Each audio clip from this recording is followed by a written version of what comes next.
Welcome back, guys. So, a very nice story is developing around the Nasdaq 100. Last week, I talked about Friday being a take profit day, and that is exactly what the market did. But the question is, what will happen next? For that, we'll start with the weekly chart for Nasdaq 100. But before that, all the chapters are mentioned in the description, so you can skip to your favorite part. So, over here, I have got the 10,500 level, and as you can see, a very nice bounce the market is taking from here. Also, this is part of this downward channel and the bottom part. So, yes, we are bouncing from this good support. Immediate target 11,500. Of course, the 100 moving average in purple is available over here. Also, if we continue to see a full pump, we can see 12,000, 12,200. So yes, let's just mark up the levels. This is 11,000, 11,500, and this is 12,000. These four are very key levels. Another important factor to consider is look at this on the weekly. Price was making a lower low, but if I look at the RSI making a higher low, giving us a bullish divergence. If I combine all of this with the financial results that will be announced in the next few weeks, and if they are good, we can for sure see the 12,000 level again. So you have to keep an eye for all of these financial results that will be announced. Enough with the weekly, let's zoom into the daily chart now. From this point, you can see price was making a lower low continuously. However, the RSI was making a higher low, giving us bullish divergences. Finally, we bounced from 10,450 roughly, and now we are testing the 11,000 mark again. It is very important that the price close above 11,000 for further upward momentum, but I can see a problem developing already. For example, if it goes to 11,500, the RSI would have gone up and this would have started to make a bearish divergence. So only a very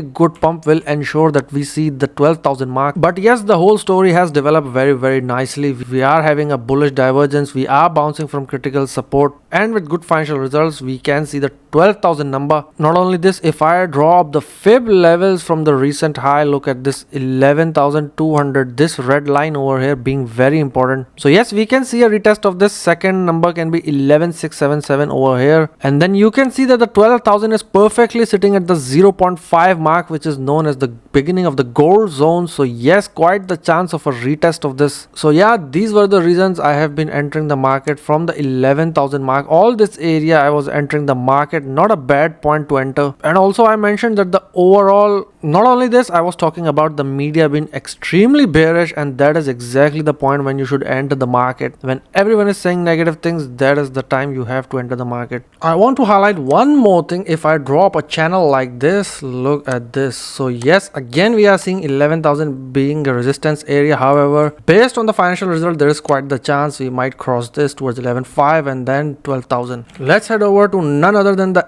SPY. Once again on the weekly, I can see it bounce from 350 where the down part of the channel was, and then now testing 365, 367 where the purple 100 moving average is available also. So yeah, quite similar to the Nasdaq 100. If I zoom into the daily chart, once again I can see similar downward channel forming over here, and again price can find resistance in here. Some sort of a head and shoulder pattern is also forming. So yes, price is getting squeezed. There might be a chance towards the downside. However, I still believe with positive earnings we will see a growth towards the upside. So yes, if I zoom out, next target we can see 375 and then 385. Of course, if there's a full pump because of good earnings, we are going towards the 400 mark. Again, if I put the fib levels, look at this, we are actually testing the 0.236 level, which is currently at 367. So yes, 365, 367 being a very important area, and after that 375, 380 over here will be important. So keep an eye on these numbers. Now let's head over to the Tesla stock. A lot of people talking about this. Last time I mentioned that the daily RSI had went below 25, and that is actually a very good area to enter the market. Hence I entered a small trade somewhere around here, and this looks very similar to this. Look at this, we get rejected but find immediate support in this region below 215, and that is what it looks like is happening. Price is trying to bounce back up. If Tesla is able to beat earning estimate on the 19th, then yes, 250 is not that far, and then we can also see 275, which will be the top part of the channel. However, around 250 we might face some big resistance. Why? Look at this red line, which is the 200 moving average is available and generally considered as an important metric. If price fails to hold 215, then we are going towards 200, and then later 175 is possible also. So it all depends on how the earnings come out. So yes, overall we can see how the story is developing in the market. Basically everything is oversold and market is looking towards positive factors. Anything positive, the market will take it and bounce from there. So overall my opinion is that yes, next 2-3 weeks we can see some sort of an upward movement until we reach November 2nd, when the interest rate decision will be announced, and then we will see what happens. But once again, you can see markets are extremely volatile. If you are planning to actively trade, please don't forget to use proper risk management. If you like this video, please don't forget to subscribe, like and share. Thank you for watching.